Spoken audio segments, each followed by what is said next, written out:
Tous les mois, je fais des dizaines de millions de vues grâce à ce que je dis sur ma chaîne YouTube, mes TikTok ou encore mon podcast. Et ce qui va suivre va probablement vous énerver. En soi, captiver autant l'attention, c'est plutôt facile. La réalité, c'est que j'ai simplement découvert 3 techniques simples qui permettent à tous les grands orateurs de littéralement hypnotiser votre attention. Et cela avec presque autant d'efficacité que Kylie Jenner attire l'attention des adolescents. Mais le plus choquant dans tout ça, c'est que toi qui regardes cette vidéo, tu peux dès aujourd'hui utiliser les mêmes techniques pour instantanément être le centre de l'attention de toutes les discussions, faire des millions de vues sur les réseaux sociaux ou encore rendre littéralement accro ton crush.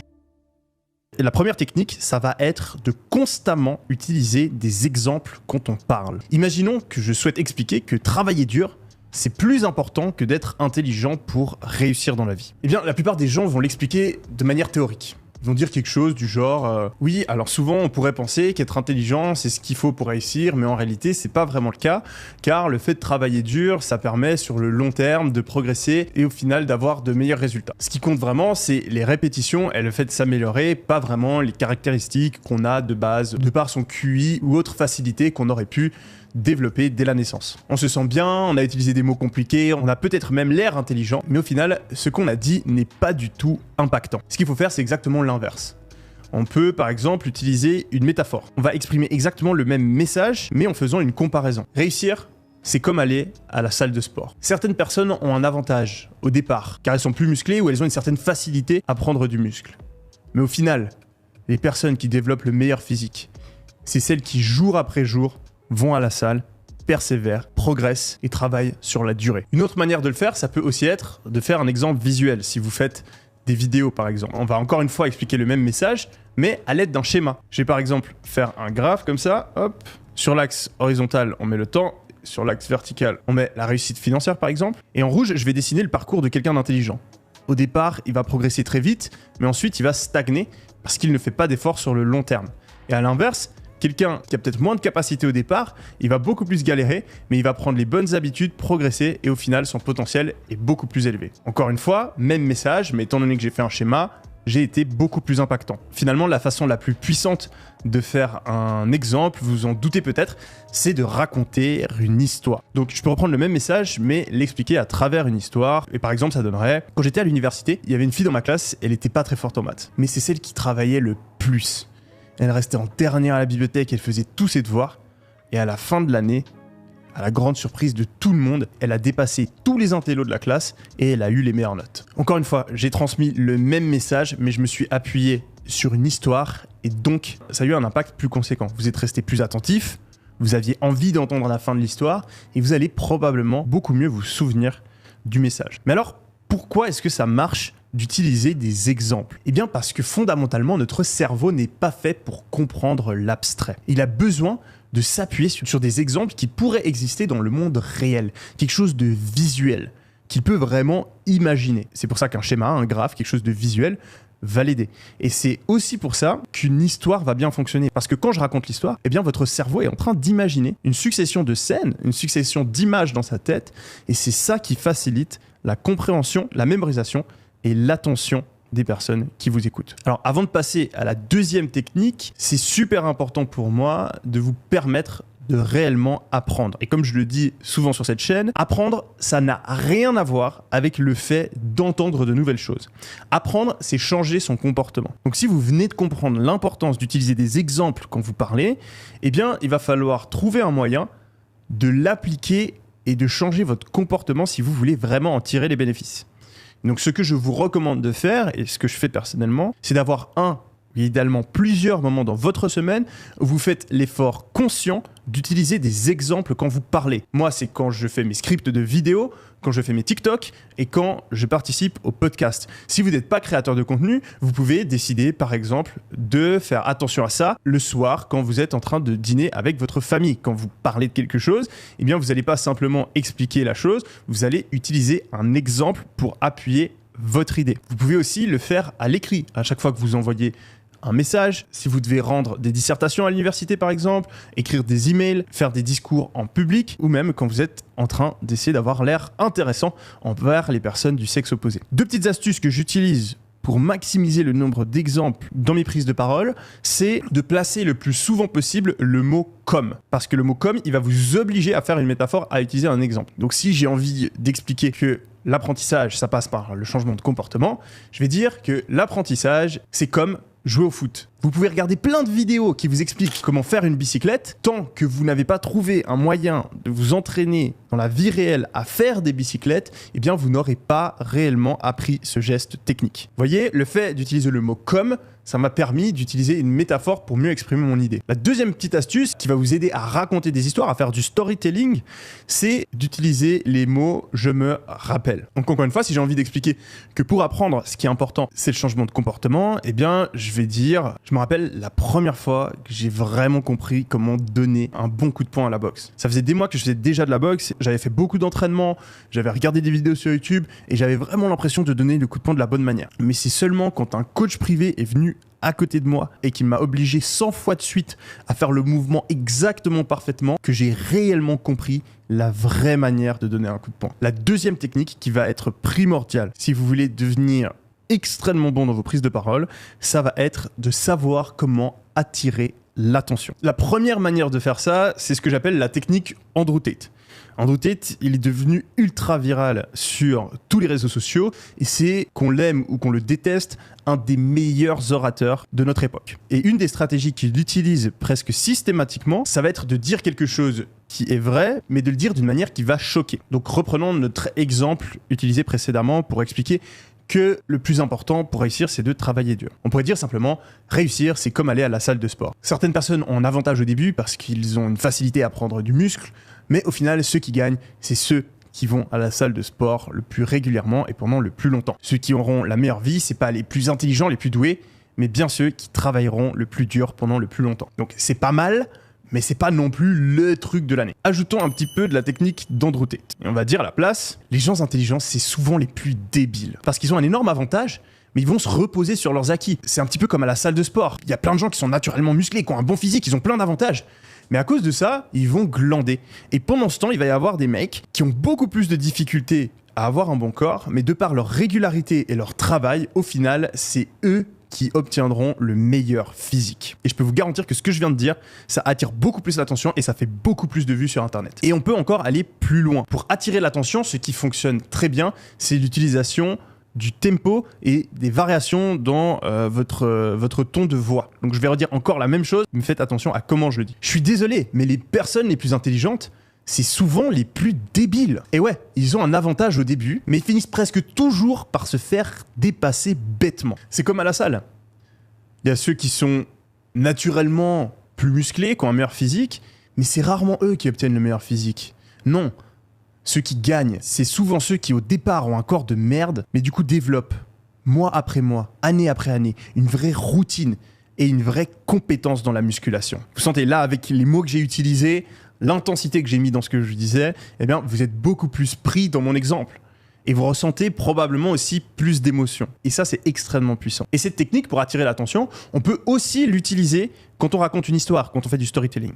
Et ça passe souvent par commencer l'histoire en disant quelque chose de choquant. Je vais reprendre l'histoire de la fille qui a des difficultés en mathématiques et je vais modifier quelques trucs. Quand j'étais à l'université, il y avait une fille dans ma classe qui faisait que de poser des questions débiles. Non mais vraiment, à chaque cours, elle comprenait rien. Elle demandait constamment au prof de réexpliquer quelque chose, elle comprenait pas la donnée des exercices. Au final, cette fille, elle a énormément travaillé et elle a réussi à obtenir une note de 20 sur 20. Et ça montre que dans la vie, le plus important, c'est le fait de travailler et de persévérer. C'est pas l'intelligence ou la facilité qu'on a dans un certain domaine. Donc là, encore une fois, j'ai repris la même histoire, mais j'ai appuyé au début sur une phrase un petit peu choquante qui est de dire que les questions de la fille étaient débiles. Et d'ailleurs, vous pourrez faire attention la prochaine fois. Dans la plupart des films et des séries, la première scène, c'est quelque chose de choquant.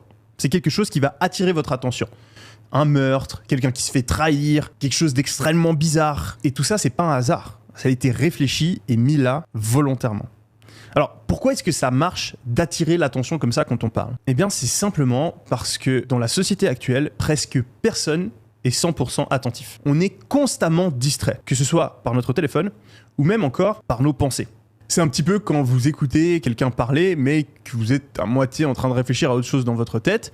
Eh bien, vous entendez ce qu'il dit et vous êtes même capable d'hocher la tête s'il faut, ou de répondre avec la bonne intonation, mais en réalité, vous n'êtes pas vraiment concentré sur ce qu'il est en train de dire. Et c'est vraiment ça qu'il faut s'imaginer quand vous parlez. Il faut vous imaginer que les personnes, elles vous écoutent, mais genre elles sont en train de faire un truc sur leur téléphone en même temps. Et le but, ça va être très tôt dans votre prise de parole, de trouver un moyen de leur faire lever les yeux et d'être 100% attentif à ce que vous êtes en train de dire. Et du coup, les meilleures manières de le faire, c'est celles que je viens d'énoncer. Vous pouvez dire quelque chose de surprenant, de choquant, qui sort de l'ordinaire. Comme la phrase que j'ai utilisée avant, les personnes intelligentes, c'est souvent les plus débiles. Si on est en train de regarder notre téléphone et qu'on a un pote qui sort ça, c'est très probable qu'on se dise « Attends, mais il vient de dire quoi là ?» Et hop, on a chopé l'attention de notre public. Une autre manière de le faire, comme j'ai dit plus tôt, ça va être de varier le tempo. Si vous laissez un blanc après le début de votre prise de parole, encore une fois, la personne qui est sur son téléphone, elle va devoir lever les yeux parce qu'elle ne comprendra pas ce qui se passe. Imaginez, vous êtes sur votre téléphone et vous entendez « La plupart des gens intelligents sont débiles. » Et ensuite, plus rien. Le gars, il a dit une dinguerie et en plus, il n'y a plus personne qui dit quelque chose. Il faut absolument que je regarde ce qui est en train de se passer.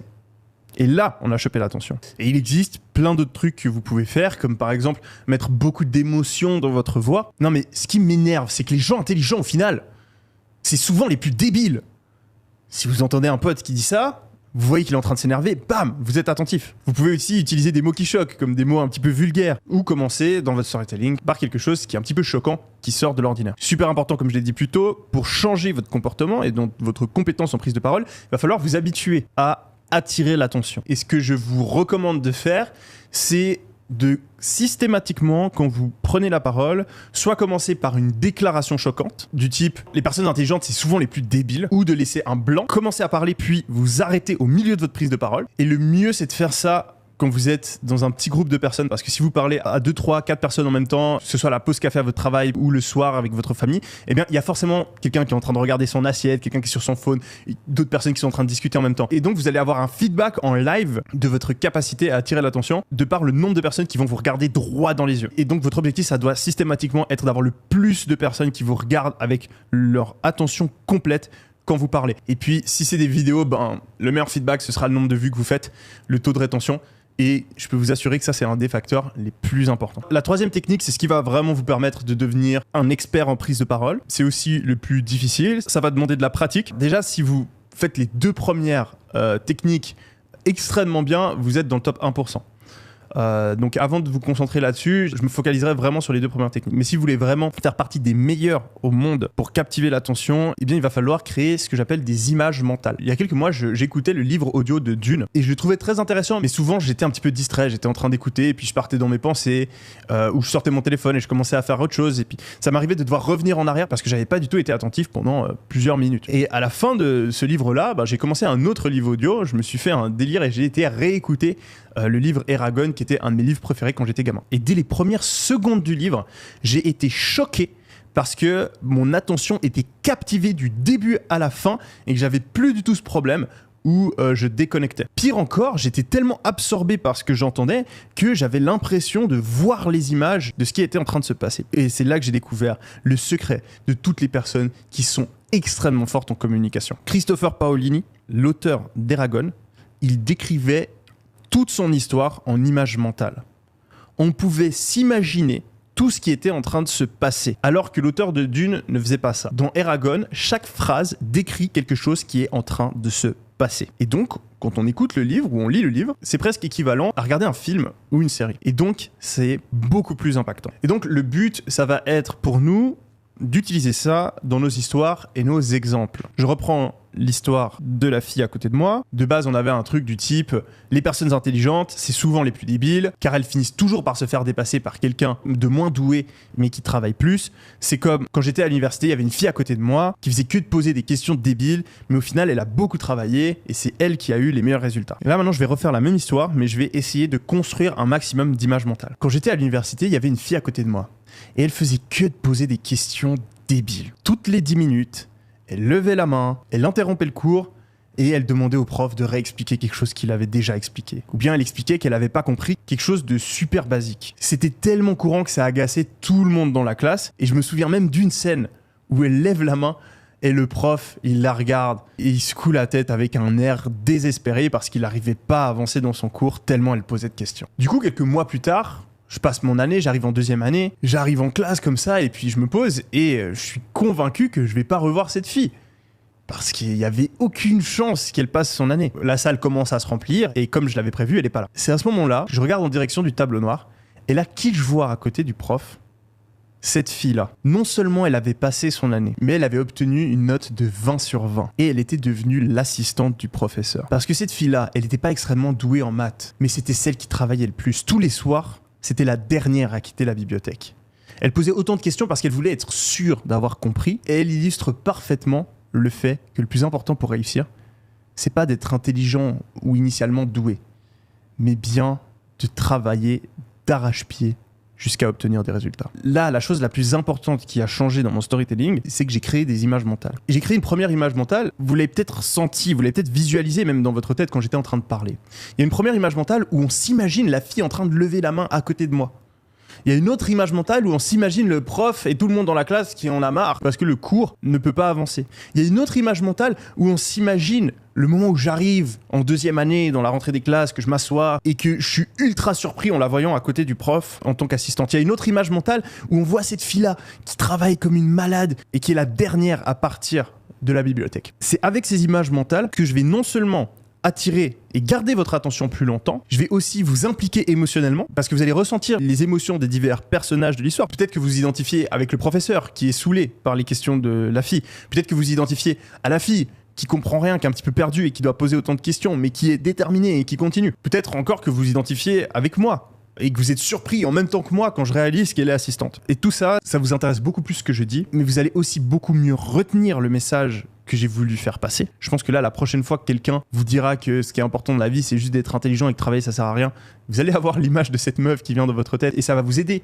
à vous souvenir du message de cette vidéo. Et puis, le plus important dans tout ça, c'est que c'est beaucoup plus convaincant. Il y a beaucoup plus de chances pour que vous soyez maintenant d'accord avec moi après avoir entendu cette histoire que vous n'étiez au début de la vidéo quand j'avais juste expliqué théoriquement que oui, travailler, c'est plus important que d'être intelligent. Du coup, comment est-ce qu'on fait pour changer de comportement ? Eh bien, à chaque fois que vous racontez une histoire ou que vous donnez un exemple, eh bien, il va falloir essayer au maximum de créer ces espèces d'images mentales. Comme si vous étiez en train de dessiner ce qui est en train de se passer avec des détails, des informations sur la scène que vous décrivez. Moi, ce qui m'aide des fois, c'est de m'imaginer vraiment l'histoire sous forme d'une série Netflix et que je dois vraiment faire des scènes et les transmettre à la personne à qui je suis en train de parler. Et les amis, pour vous prouver que c'est pas n'importe quoi ce que je suis en train de dire, je vais vous laisser avec un de mes TikTok les plus viraux, qui a fait plusieurs millions de vues, et dans lequel je raconte une histoire qui devrait vous sembler familière.